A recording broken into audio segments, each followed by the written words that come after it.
Daily. Taste the Daily. ఒక land and survey assistant director 10 range rover కార్లు కొనే స్థాయికి వెళ్ళిపోయాడు. మనల్ని ఎవడు రాపేదంటూ చెడామడా జనాల నుంచి దోచేశాడు. తెలుగు రాష్ట్రాల్లోనే కాదు పొరుగు రాష్ట్రాల్లో కూడా ల్యాండ్స్ కొనేశాడు. ఎవరికైనా కట్ట కానుకలుగా బంగారం పడతారు. కానీ ఆయన గారితో పని చేయించుకోవాలంటే మినిమం అరతులమైన సమర్పించుకోవాల్సింది. ఇంతకీ ఎక్కడ దొరికాడా బ్లఫ్ మాస్టర్ అనుకుంటున్నారా? రంగారెడ్డి జిల్లాలో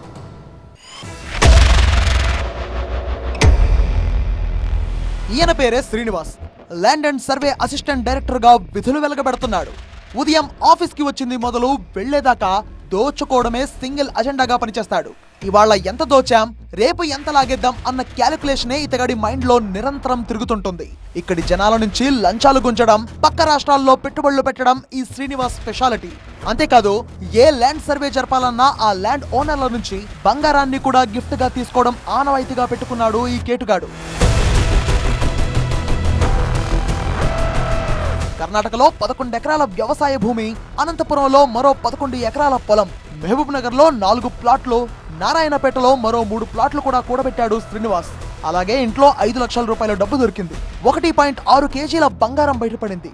770 గ్రాముల సిల్వర్ ను ఏసీబీ అధికారులు స్వాధీనం చేసుకున్నారు. ఒక కియా కార్ తో పాటు మరో ఇన్నోవా కార్ ను కూడా సీజ్ చేశారు.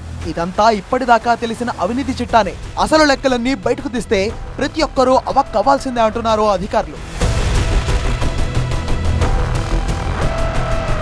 శ్రీనివాస్ ఇళ్లు, అతని బంధువుల ఇళ్లతో పాటు మరో 6 ప్రాంతాల్లో ముమ్మర తనిఖీలు చేపట్టారు ఏసీబీ అధికారులు. స్నేహితుల పేర్ల మీద కూడా భూములు కొనుగోలు చేసినట్టుగా గుర్తించారు. ఇటు ప్రభుత్వ ఉద్యోగం చేస్తూనే అటు నారాయణపేటలో ఓ రైస్ మిల్ కూడా నడుపుతున్నట్టుగా వెలుగులోకి వచ్చింది. ఏసీబీ డీఎస్పీ వివి చలపతి ఆధ్వర్యంలో జరుగుతున్న ఈ సోదాల్లో మరిన్ని విషయాలు బయటకు రావాల్సి ఉంది. శ్రీనివాస్ తో సంబంధాలు ఉన్న అధికారులను కూడా ఏసీబీ విచారిస్తున్నట్టుగా సమాచారం. ఇటు రంగారెడ్డి కలెక్టర్ కార్యాలయంలోనూ సోదాలు చేసి శ్రీనివాస్ కు సంబంధించిన కీలక సమాచారం రాబట్టినట్టుగా తెలుస్తోంది. మరి ఇవాల్టి విచారణలో ఇంకెలాంటి అక్రమాలు బయటకొస్తాయో చూడాలి.